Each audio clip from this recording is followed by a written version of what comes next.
welcome back to my channel. My name is Ashley and today I'm going to be talking about all the books I read in the month of March.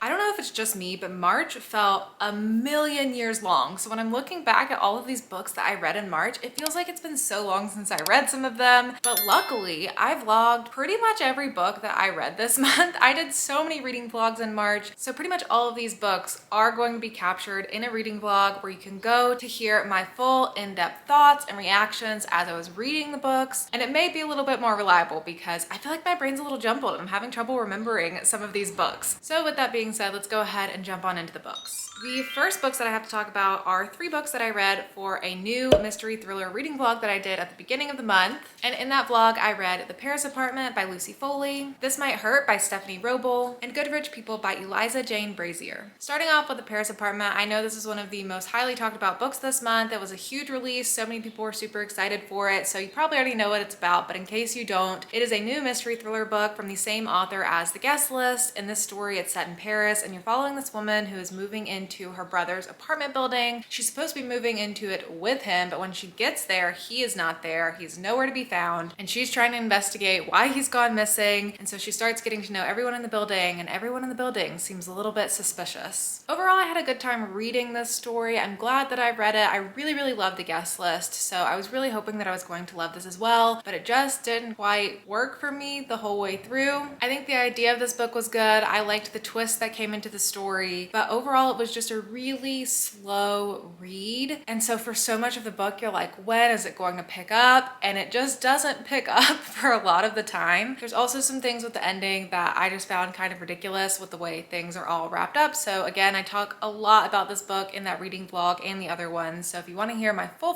thoughts, you can go check out the vlog. But yeah, this one ended up really being, I think I gave it like a 3-star rating when I was talking about it in the vlog, but the more I thought about it, it's more of like a 2-star. So it sits somewhere between a 2 to 3 star for me. It really wasn't amazing. I'm so glad I read it. It was still like a cozy time for me because it really feels like a lot of the thrillers I would read when I was first getting into thrillers. I like the atmosphere in the story with the Parisian setting, but overall it was just a little bit disappointing. Next up, we have This Might Hurt. This is a story about these 2 sisters, one of whom gets swept up in this cult and the other one who is going to try to get her out of it. It sounds like a super exciting story, but it did not really come off as a very exciting read for me. This is a super slow book. It is almost written more like a literary fiction. You spend a lot of time reading about these characters in the past. You really don't get a lot of time learning about the actual cult and the excitement of what's going on there, which is what I was looking forward to in this story. And then the ending of this one, I just thought was too convenient. It didn't really make sense to me. I wasn't really bought into the characters' decisions because of what you know about the characters. It really didn't make sense why a certain thing would have happened in the ending. So this one ended up just being a 2-star for me. I didn't really enjoy it. I probably really wouldn't recommend it. And then Good Rich People is a story about these rich people. It's this rich couple who lives with the husband's mom. It's kind of a weird situation, like a guest house vibe or like a house down the hill. I don't know. They all live on the same property, but they have a guest house that they like to let people come live in, people who are not as rich as them, and then they like to play games with them and kind of try to destroy their lives. This book, I absolutely loved. It ended up being a 4-star for me because there were some complaints that I have with it. It wasn't the perfect 5-star blow my socks off type story, but I did really enjoy this thriller. It is not a book that I think a lot of people are going to like. I can see this one being pretty polarizing. I feel like this is one of those thrillers that I really liked, but a lot of people are gonna be like, Ashley, that book sucks. Why do you like that book? But this is right up my alley. It is over the top ridiculous with the characters. They are the most snobby rich people. They say the most outlandish things like, oh my gosh, there's nothing more embarrassing than being attracted to your husband. Like, it's just a very ridiculous book, but I really had a lot of fun with it. I really liked the characters in this one. I really liked the vibes of this book overall. It was kind of just like a dark comedy in a way, and I really love dark comedy when it's done well. This book was everything that I wanted Finlay Donovan is killing it to be, but wasn't. I thought Finlay Donovan was a bit too silly for me, and this got the darkness that I wanted while still being silly and ridiculous and over the top. So I really love this one. There were some scenes in this that just stick with me that I think was so much fun. It's actually actually a book that I would want to reread, which is super rare for me with thrillers, but I feel like I wasn't reading this one looking for twists and to be surprised. I was just having a really good time just existing in the story. So if you like ridiculous over the top things, maybe if you're looking for something a little darker than Thinley Donovan is Killing It, but with that same kind of quirky style, then I would definitely recommend picking this one up. Next up, we have the weirdest book that I read this month, and that is S by Doug Dorst and J.J. Abrams. This is a book within a book. I did an entire reading vlog dedicated to this book where I'm figuring out what it is, exploring it for the first time, showing you what's on the inside, explaining the kind of format of the story, and just generally my reactions as I'm reading the book for the first time. So definitely recommend checking that one out if you're interested in this book, because there's a lot that can be said about it because it is pretty unique. But this is a book within a book. So inside this is this fake library book called Ship of Theseus that is written by this fake author called V.M. Straka. And the whole concept of this book is kind of like you're picking up this lost library book and discovering the story within it all at the same time. So Ship of Theseus is this story, this novel that was written about this man who gets shanghaied onto this ship. He has no memory of who he is, and he keeps seeing these weird S symbols everywhere. And there's also this mysterious woman who he feels like he maybe remembers. And so you're just following his journey through that novel that you're reading of what happens, the crazy things he gets swept up in, and how his life changes from there. So that's the main bulk of the novel. But the story you're also reading at the same time comes in the annotations that are in the story. So the concept of this book is that this was a library book in this fictional world that this person picked up. And she found that there were all these annotations in it from someone who had read the story, clearly really loved it, and had left a lot of notes. So she went in and started writing notes back to them, and then they would go back and forth and write notes to each other, and then they get to know each other and their personal lives. There is a lot of, I guess, like mythology around this fictional author and their world, V.M. Straka, and the one is studying it for their PhD program. And it's unknown if this author was real. There's like footnotes because this is a translated edition, and so there's the translator of V.M. Straka's works, and there's all these theories around if those were two separate people, who they were, who was V.M. Straka in the first place, what was going on in their lives. There's secret codes written in the footnotes from the translator to V.M. Straka, and so the people who are annotating the book are also trying to figure that out. And there's also a ton of little inserts in the book, so you get a wheel in here to decode messages, and then there's also just like handwritten notes that they wrote to each other,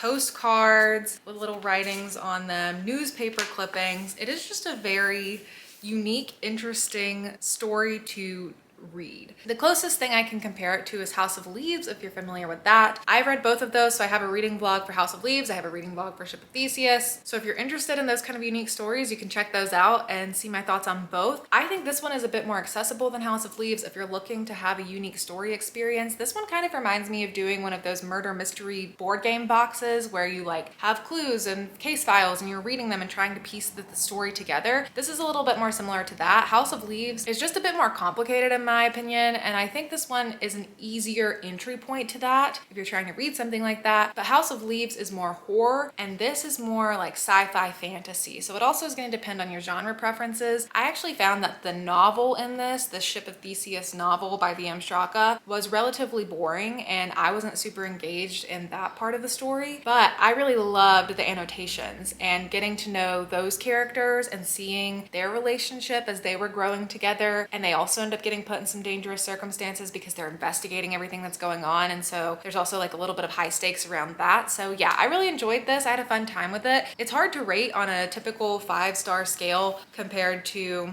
regular books that are more of a narrative, but I think I would just give it overall like a 3-star. It was a fun time. It wasn't necessarily the most cohesive story experience for me. Like I didn't finish it and feel like super satisfied in the story element. It was more of just enjoying the experience and the journey of reading it. So yeah, I'd recommend it if you were interested in it and wanted to pick it up. I would definitely recommend giving it a try, but it's definitely not going to be for everyone because it does require a lot of patience and more work than reading a typical novel. Next up, I have a couple of C.J. Tudor books that I read. I didn't do a reading vlog for these, but I did do a reading guide to all of C.J. Tudor's books because I did read C.J. Tudor's other books in January and February. So in March, I just finished out her backlist and was able to do an entire reading vlog about all of her books, ranking them, what they're all about, which ones that I think are good, which ones are not as good, good. So definitely check that out if you missed that and you're interested in hearing more about CJ Tudor's works. First up, we have The Hiding Place. This one actually ended up being my least favorite of CJ Tudor's works, but I still ended up giving it a 3 star, so I still enjoyed it. It was just my least favorite out of all of the ones that I do enjoy just a little more. This one's pretty similar to The Chalk Man in the setup of it. You're following this adult man who is reflecting on his childhood as he is returning to his small town and getting caught up in things that are kind of connecting what happened in the past with what's going on now. So it has a very similar setup. It was really reminding me a lot of The Chalk Man as I was reading it. I read it right after I read The Chalk Man, like literally the next day. I started reading this after I finished The Chalk Man. I would not recommend doing that. It kind of bogged me down in the story. I would put some distance between reading them if you're going to read both of them. But yeah, overall I thought this one was just kind of, you know, a fine standard thriller story. It definitely still has those Stephen King vibes similar to The Chalk Man. There's a creepy mine that has been abandoned that is in the town. There's some potentially supernatural stuff happening in the story. So I thought it was overall a good time. Nothing mind-blowing, definitely not my favorite of CJ Tudor's, but still worth the read. And then we have The Other People. This one I did enjoy more. This one ended up being my second favorite of CJ Tudor's works. It's definitely a weirder book. It's not gonna be for everyone.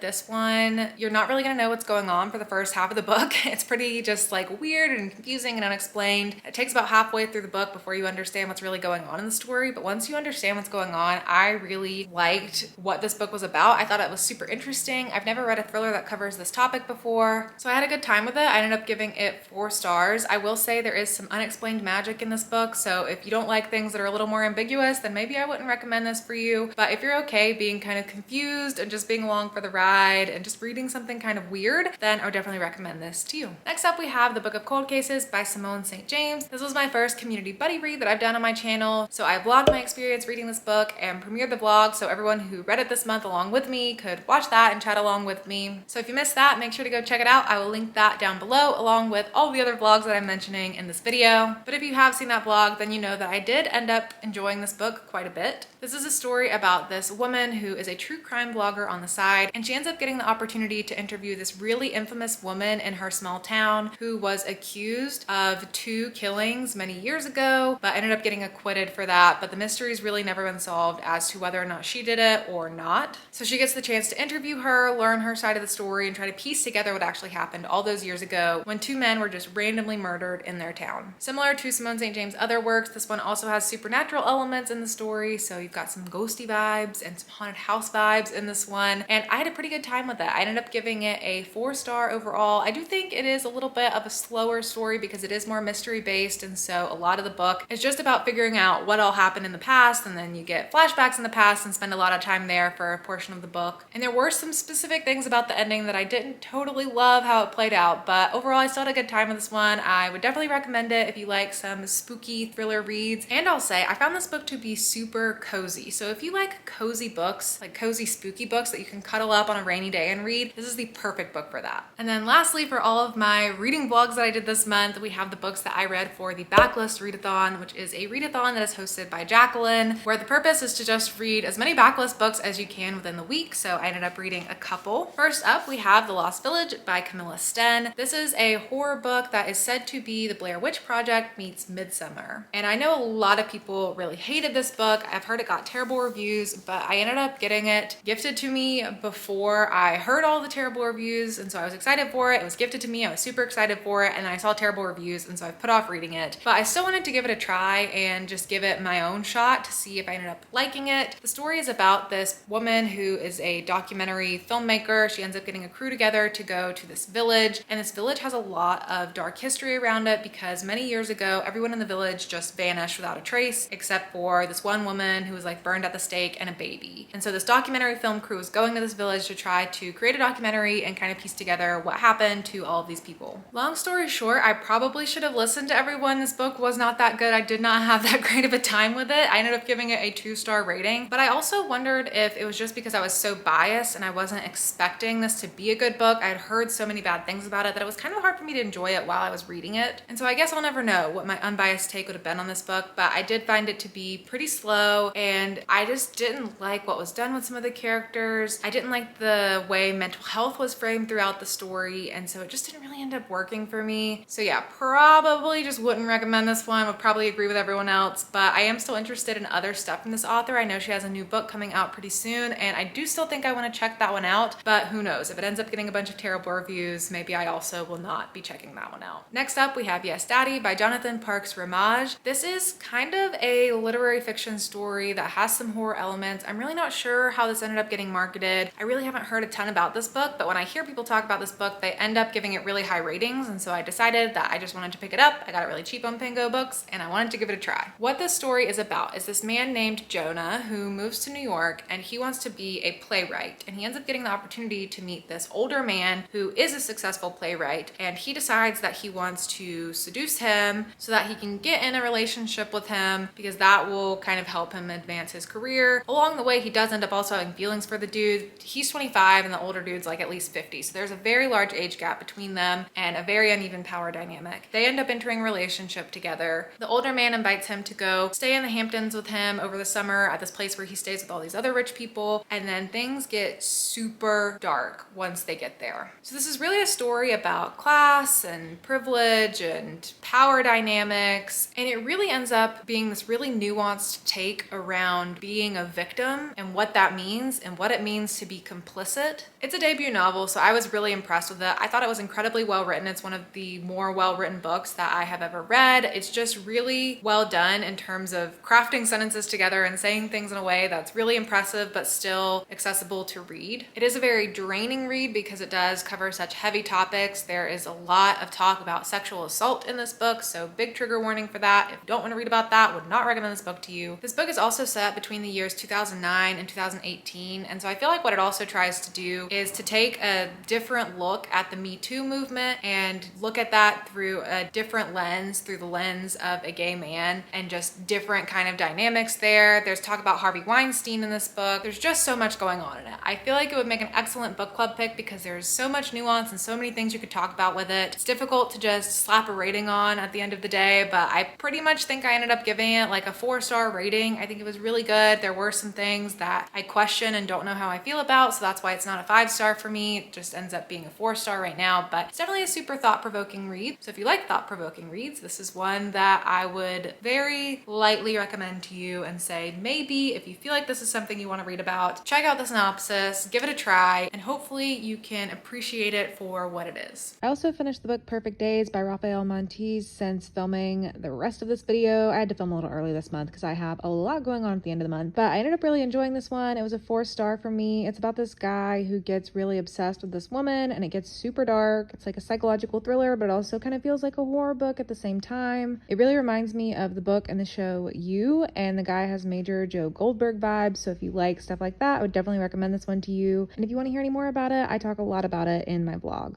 Okay, so that is it for all of the books that I read in the month of March. I know that was so much. This month felt so long. It feels like I read so much, but like I said, there's so many different reading vlogs and videos that I did that capture a lot of these books, so I will have all of those linked down below if you want to go check them out and hear more deep thoughts about any of these books that I talked about. Also, let me know down in the comments below if you've read any of these books and what you think about them, or just let me know what your favorite read of March was if you had something that really stood out to you. And if you want to leave an emoji in the comments to let me know that you got to the end of the video, let's do a ghost emoji for the Book of Cold Cases, since this was my first monthly community buddy read that I'm just so glad that I did, and this was a little ghosty book, so feels like a good little emoji to use. But that is it for me. Thank you so much for watching, and I'll see you all in my next video.